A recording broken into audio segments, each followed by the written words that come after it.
प्रिय साथियों नमस्कार। मैं जसवंत सिंह कैलासिया। हमारी YouTube चैनल पाराद लोकतंत्र का अंकुरण में आपका स्वागत है। हमारी एक अंग्रेजी YouTube चैनल भी है जिसका नाम है पाराद जर्मिनेट्स द डेमोक्रेसी। हम सोशल मीडिया के दीगर प्लेटफॉर्म पर भी उपलब्ध हैं। इसका विवरण आप हमारे डिस्क्रिप्शन में देख सकते हैं। यह चैनल किन उद्देश्यों के लिए बनाई गई है, इसके क्या लक्ष्य हैं, इसका क्या दर्शन है, इसका भी संक्षेप में विवरण डिस्क्रिप्शन में देखा जा सकता है। जैसा कि पिछले एपिसोड्स में हम आपको बता चुके हैं कि इन दिनों हम ये महसूस कर रहे हैं कि हमारी ढेर सारी अन्य पिछड़ी जातियाँ और कुछ अनुसूचित जातियाँ के कुछ युवाओं में और कुछ संगठनों में छत्री बनने की एक जुनून सा सवार हो गया है, एक होड़ सी लगी हुई है। इस बात को हानिकारक मानते हैं। अतः इन सब चीज़ों से प्रेरित होकर के हमने एक वीडियो सीरीज बनाई है और जिसका हमने शीर्षक रखा है कुछ अन्य पिछड़ी जातियों और अनुसूचित जातियों में क्षत्रिय बनने का जुनून और भारतीय शासक वर्ग 15% को सत्ता केंद्रों में बने रहने और मूल निवासियों 85% को गुलाम बनाए रखने में कारगर। मैं इस विषय को शीर्षक को पुनः आपकी सेवा में पढ़कर बताता हूँ।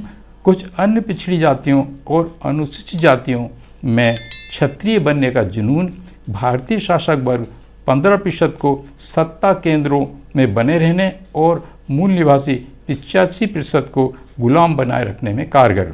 इस प्रकार इस श्रृंखला का 10वां एपिसोड इस तरह से प्रस्तुत है। इस आलेख का उपशीर्षक इस तरह से उत्तर प्रदेश वोटों की राजनीति की एक अच्छी प्रयोगशाला। मैं इसको पुनः दोहरा रहा हूँ। उत्तर प्रदेश वोटों की राजनीति की एक अच्छी प्रयोगशाला। भारतीय राजनीति में माननीय काशीराम जी एवं उनकी विचारधारा आइडियोलॉजी ने देश में एक भूचाल सा ला दिया है। इस विचारधारा का हम वर्णन नहीं करेंगे क्योंकि यह वीडियो बहुत लंबा हो जाएगा। उत्तर प्रदेश में तो इसने गजब ही कर दिया है। जैसी कि भारतीय राजनीति में कहावत है, दिल्ली की सत्ता का रास्ता उत्तर प्रदेश के लखनऊ से होकर जाता है। अर्थात जो पार्टी उत्तर प्रदेश में सत्ता में होती है वही दिल्ली केंद्र में भी सत्ता संभाल लेती है। यहाँ गौर करने वाली बात हमारी राय में माननीय काशीराम जी के वैचारिक आंदोलन के प्रतिफल में बहुजन पार्टी द्वारा 4 बार उत्तर प्रदेश की सत्ता बहन कुमारी मायावती जी के नेतृत्व में संभालना उतना महत्वपूर्ण नहीं है जितना कि मंडल कमीशन को लेकर माननीय काशीराम जी का आंदोलन।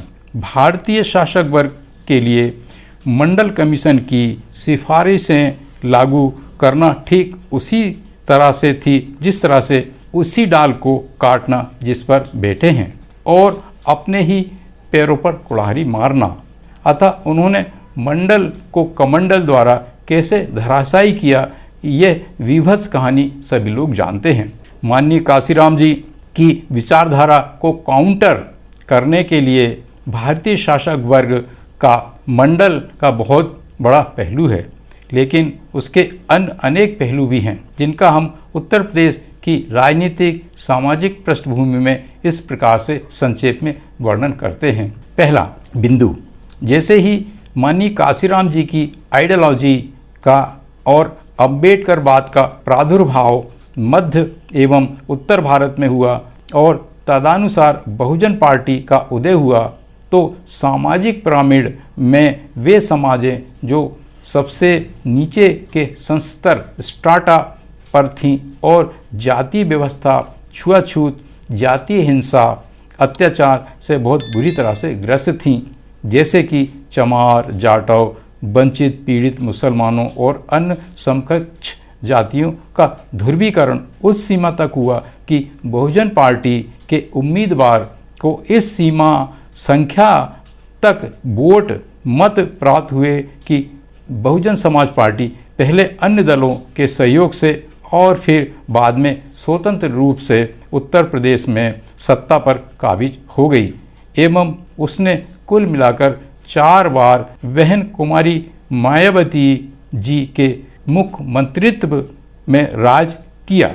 दूसरा बिंदु, यहाँ हमें भारत की बहुदलीय लोकतांत्रिक प्रणाली, जिसको इंग्लिश में कहते हैं multi party parliamentary system of democracy की हकीकत को राजनीति विज्ञान एवं लोकतंत्र के आधारभूत सिद्धांतों के परिप्रेक्ष्य में बहुत ही बारीकी से वैज्ञानिक तार्किक हेतुवादी नज़रिए से आपको समझना होगा। लेकिन यहाँ चूंकि यह वीडियो लंबा न हो, अतः यहाँ इन बातों को समझना संभव नहीं है, लेकिन खास बातों को इस प्रकार से अति संक्षेप में बता देना उचित होगा कि इस बहुदलीय संसदीय लोकतांत्रिक प्रणाली से जो सरकार बनती है वो ना तो पॉपुलर सरकार, पॉपुलर गवर्नमेंट बनती है, और ना ही एक अच्छी प्रतिनिधि सरकार, वेल रिप्रेजेंटेटिव गवर्नमेंट। वास्तव में भारत में जो भी सरकारें, चाहे वे राज्यों की सरकारें हों या केंद्र की सरकार, वे अनपॉपुलर सरकारें, अनपॉपुलर गवर्नमेंट और मिस रिप्रेजेंटेटिव सरकारें, मिस रिप्रेजेंटेटिव गवर्नमेंट्स बनती हैं। क्षेत्रीय राजनीति, फील्ड पॉलिटिक्स में इसे इस तरह से समझा जा सकता है कि कुल डाले गए मतों, टोटल टेंडर वोट्स में से जिस किसी भी राजनीतिक पार्टी के उम्मीदवारों के पक्ष में 30 से 35% मत दिए जाते हैं, टू टेंडर्ड द वोट, वह पार्टी उम्मीदवार विजयी घोषित कर दी जाती है या उम्मीदवार विजित घोषित कर दिया जाता है। सत्ता शक्ति का उपयोग कर सत्ता सुख भोगने लगता है। तीसरा बिंदु, हमें यह गूढ़ रहस्यमयी बात और समझ लेना चाहिए कि इन दिनों संवैधानिक पदों को, चाहे वो सबसे नीचे का सरपंच का ही पद क्यों ना हो, बहुत लावण्यपूर्ण, सुविधाभोगी, भारी पूछ परख वाला, रसूखदार वाला एवं शक्तिशाली एवं अल्प समय में भारी कमाई और धन संपत्ति अर्जित करने वाला बना दिया गया है। फिर विधायक, संसद, मंत्री के तो जलवे अलग ही हैं। ध्यान देने वाली बात यह है कि अब ये सब जनप्रतिनिधि, पब्लिक रिप्रेजेंटेटिव्स नहीं होकर पुराने जमींदार, जागीरदार, राजे रजवाड़े, नवाब की तरह हो गए हैं। जैसा कि हमने पहले कहा है कि इनमें भारी लावण्यतापूर्ण, ग्लैमरस सुख सुविधा भोग, पूछ परख, रसूखदारी, कमाई, सत्ता सुख, सत्ता शक्ति का उपभोग है और पूरे खानदान का भी भविष्य सुरक्षित है। जघन अपराधों को करने पर सुरक्षा कवच भी है। अब तो जन प्रतिनिधित्व, निर्वाचन, पार्टीबाजी का एक पेशा बन गया है, ना कि जन प्रतिनिधित्व। इन कारणों से इस पेशे में बहुत ही गला घोंटू और गंदी प्रतिस्पर्धा, cut throat and dirty competition आ गई है। चौथा बिंदु, जब कोई भी उम्मीदवार किसी भी पार्टी से चुनाव मैदान में उतरता है तो हर हालत में जीतने के लिए ही उतरता है। यह जीतने की तीव्र इच्छा उम्मीदवार पार्टी के संगठन में युद्ध एवं प्यार में सब कुछ जायज की मानसिकता की तरफ ले जाती है। फिर यहाँ से मनी, मीडिया, माफिया का खेल शुरू हो जाता है। इस तारतम्य में खास बात और भी उल्लेखनीय है, भारतीय शासक वर्ग के लिए भारत का संविधान एक जहर की तरह से है। अगर वो भारत के संविधान को अंगीकृत, अधिनियमित, आत्मसमर्पित करता है और उसके प्रावधानों को अक्षरशः लागू करता है तो वो उसके लिए आत्मघाती होगा। मैं इस महत्वपूर्ण बात को पुनः दर्शा रहा हूँ। एक खास बात और भी उल्लेखनीय है, भारतीय शासक वर्ग के लिए भारत का संविधान एक जहर की तरह से है। अगर वह भारत के संविधान को अंगीकृत, अधिनियमित, आत्मसमर्पित करता है और उसके प्रावधानों को अक्षरशः लागू करता है तो वह उसके लिए आत्मघाती होगा। इस अवस्था से बचने के लिए ही उसने लोकसभा, राज्यसभा एवं देश की विधानसभाओं पर, देश की समस्त संवैधानिक संस्थाओं पर कब्जा करने के लिए सारे हथकंडे अपनाए, जिन्हें अच्छे से अच्छे विद्वान भी नहीं समझ पा रहे हैं, जबकि वे पहले से ही अंग्रेजों से 15 अगस्त 1947 को सत्ता शक्ति बालावाला झटक लिए थे और सत्ता हस्तांतरण कर लिए थे। आज भारत का संविधान एक सुंदर अलमीरा में रखी हुई एक सुंदर पुस्तक के रूप में रह गया है। मैं इस फ्रेज को पुनः दोहराता हूँ, आज भारत का संविधान एक सुंदर अलमारी में रखी हुई एक सुंदर पुस्तक के रूप में रह गया है।